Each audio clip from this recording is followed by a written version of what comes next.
Police 2020 के अंदर आपका एक सिलेबस में एक टॉपिक दिया हुआ महिला एवं बाल अपराध कानून से रिलेटेड क्वेश्चंस के बारे में, कि वहाँ पर आपके क्वेश्चंस पूछे जाएंगे। 10 क्वेश्चंस के करीब आपके पूछे जाएंगे। यहाँ पर हम आपके लिए टेस्ट नंबर 2 लेकर आए हैं। इससे पहले हमने टेस्ट नंबर 1 डाला है, और आप हमारे इस टेस्ट नंबर 2 को, अगर आपको अच्छा लगता है वीडियो, तो आप जरूर पूरा देखें इस वीडियो को, और इसके अंदर जो क्वेश्चंस हैं उन क्वेश्चंस में से आपको कितने क्वेश्चंस आते हैं जरूर कमेंट करके बताएं। तो स्टार्ट करते हैं आज का वीडियो।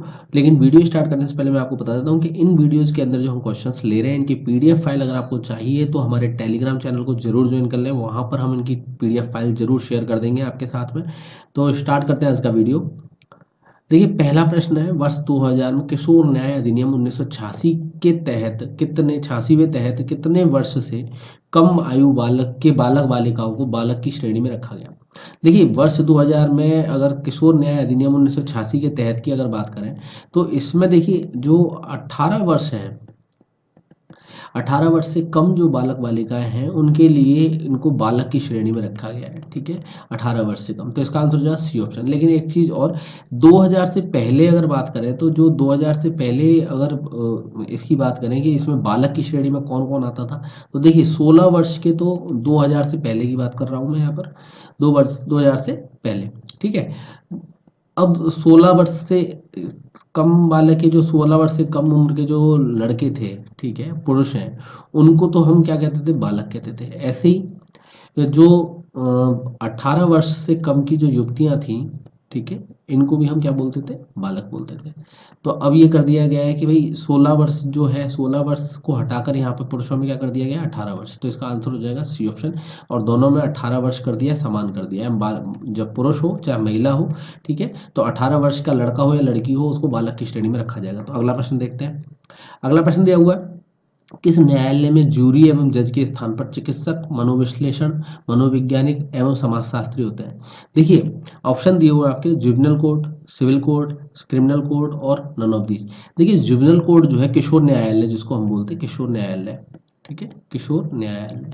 तो आपको ये याद रखना है कि किशोर न्यायालय में जूरी और जज के स्थान पर चिकित्सक, मनोविश्लेषण या मनोवैज्ञानिक ये एवं समाजशास्त्रियों को बिठाया जाता है। तो इसका आंसर हो जाएगा ए ऑप्शन। और देखिए, किशोर न्यायालय की अगर बात करें, तो किशोर न्यायालय का जो उद्देश्य है, ये बाल अपराधियों को दंड देना नहीं होता है इनका उद्देश्य होता है उनको संरक्षण प्रदान करना। ठीक है, उनको संरक्षण प्रदान करना, ये आपको याद रखना है, करना है इनको, उनको संरक्षण प्रदान करना।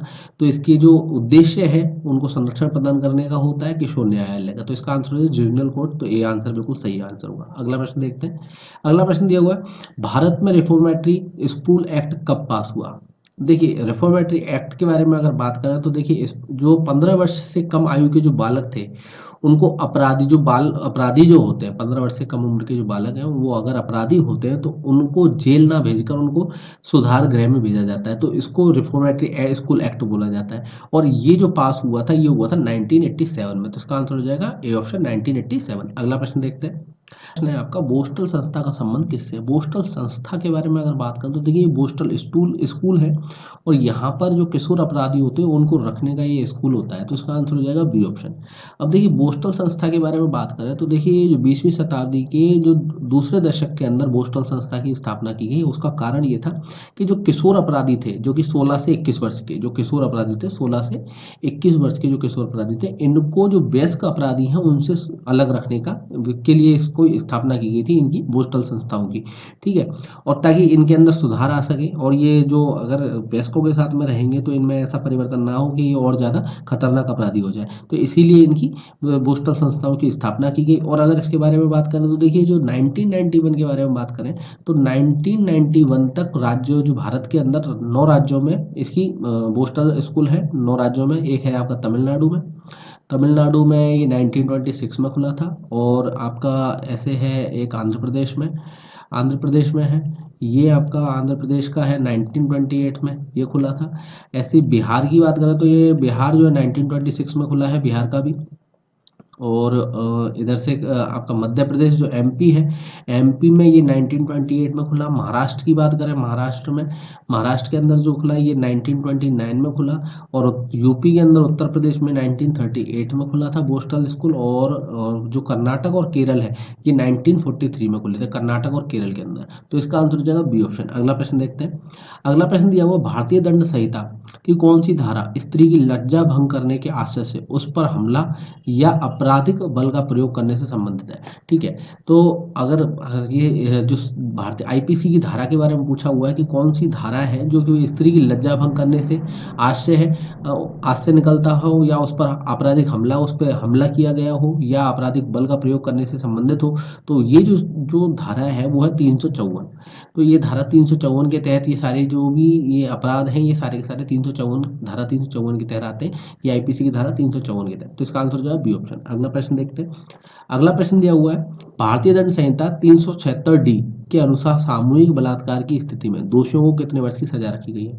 देखिए, सामूहिक बलात्कार की अगर बात करें तो सामूहिक 376 जो धारा है, 376 और 375 ये बलात्कार को परिभाषित करती है ये धाराएं।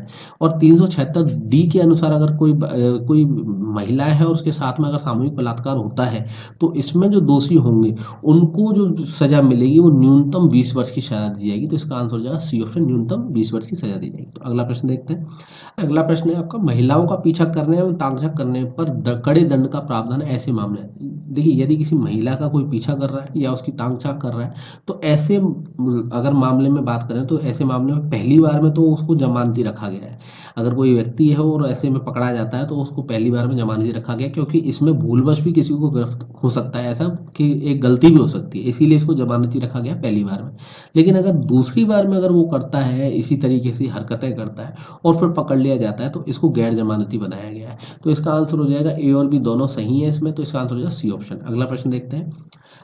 देखिए, अगला प्रश्न दिया हो सभी अस्पतालों को बलात्कार या तेजाब हमला पीड़ितों को तुरंत प्राथमिक सहायता या निःशुल्क उपचार उपलब्ध कराना होगा और ऐसा करने में विफल रहने पर उन्हें सजा का सामना करना पड़ेगा। देखिए, अगर कोई अस्पताल है और उसमें कोई बलात्कार या तेजाब हमला से कोई पीड़ित हो और वो वहाँ पहुँचे और वहाँ पर ऐसी प्राथमिक सहायता या निःशुल्क उपचार उपलब्ध नहीं किया गया हो, नहीं करा रहा हो कोई, और वहाँ पे ऐसी कराने में इनको जो विफल रहा हो, तो उनके लिए जो सजा का प्रावधान है, उनके लिए जो सजा है वो कम से कम 7 वर्ष की सजा दी है। तो इसका आंसर हो जाएगा सी ऑप्शन। लेकिन अगर सजा के बारे में बात करें तो ये जो उसकी जो आजीवन भी हो सकती है, जो प्राकृतिक जीवन काल तक की इसको सजा दी जा सकती है। और दोषी व्यक्ति में अगर यदि पुलिस हो या अधिकारी हो या लोक सेवक हो या कोई आपका प्रबंधन या अस्पताल कर्मचारी हो तो उससे जुर्माना भी दिया और जुर्माने का भी जमा अदा करना पड़ेगा। तो इसका आंसर हो जाएगा सी ऑप्शन। अगला प्रश्न देखते हैं। अगला प्रश्न है धारा 376 ए का संबंध है। देखिए, धारा 376 ए का जो संबंध है मैंने अभी आपको बताया था, धारा 375 और धारा 376 जो है वो संबंधित है बलात्कार से। तो इसका आंसर हो जाएगा धारा 376 जो है वो बलात्कार से संबंधित है, उसका आंसर हो जाएगा डी ऑप्शन। और देखिए, 376 के अंदर अगर बात करते हैं तो स्त्री की जो उसकी स्त्री की सहमति या उसकी बिना सहमति के या उसे डरा कर धमका कर 376 ए में जो दिया गया है वो ये कहा गया है कि अगर कोई व्यक्ति है और किसी महिला के साथ में बलात्कार करता है, बलात्कार उसकी सहमति या उसकी बिना सहमति के अगर उसके साथ में बलात्कार या डरा धमका कर या उसके साथ में उसके परिजनों को उसको किसी किसी उसके अपने का या फिर उसके परिजन का या उसके कोई चाहने वाले का मृत्यु का भय दिखाकर उसके साथ में अगर कोई जबरदस्ती करता है, बलात्कार करता है, तो जिसके कारण स्त्री को गंभीर क्षति होती है तो ये उसकी मृत्यु हो जाती है, तो 376 ए उससे रिलेटेड है। तो इसका आंसर हो जाएगा डी ऑप्शन। अगला प्रश्न देखते हैं।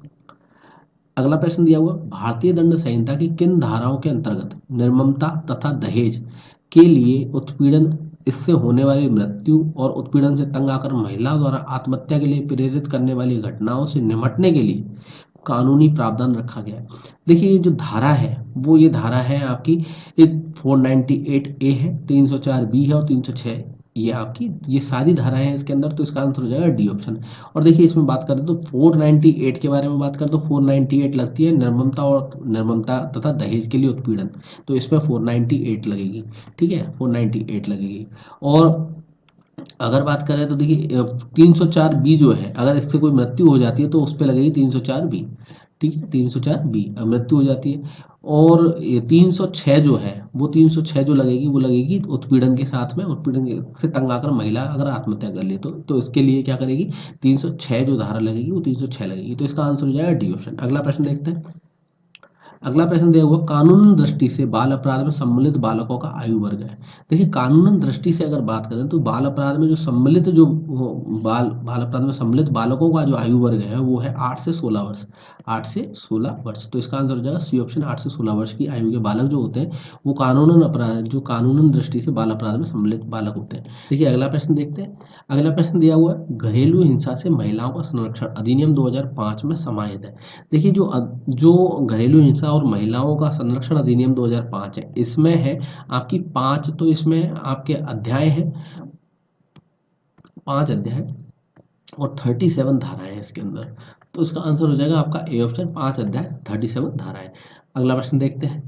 अगला प्रश्न दिया हुआ है, घरेलू हिंसा में महिलाओं का संरक्षण अधिनियम 2005 की किस धारा के अंतर्गत मजिस्ट्रेट अंतरिम या एक पक्षीय आदेश शपथ पत्र के आधार पर पारित कर सकता है। देखिए अगर आदेश के बारे में बात करें जो शपथ पत्र पर पारित कर सकता है वो है धारा आपकी 23। तो इसका आंसर हो जाएगा ए ऑप्शन, धारा 23 के तहत ही कोई भी घरेलू हिंसा में महिलाओं का संरक्षण अधिनियम 2005 जो है वो धारा 23 के अंतर्गत मजिस्ट्रेट जो है अंतरिम एवं एक पक्षीय आदेश शपथ पत्र के आधार पर पारित कर सकता है। तो इसका आंसर हो जाएगा ए ऑप्शन। अगला प्रश्न देखते हैं। अगला प्रश्न है, महिलाओं का कार्यस्थल पर लैंगिक उत्पीड़न अधिनियम 2013 के तहत गठित स्थानीय शिकायत समिति से संबंधित कथन है।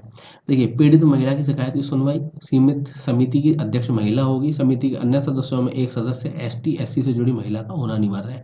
तो ये जो तीनों ऑप्शन दिए हुए ये बिल्कुल इसमें समाहित है, तो ये संबंधित है, ये इससे जो महिलाओं का कार्यस्थल पर लैंगिक उत्पीड़न अधिनियम जो है 2013 के से संबंधित है। तो इसका आंसर हो जाएगा डी ऑप्शन।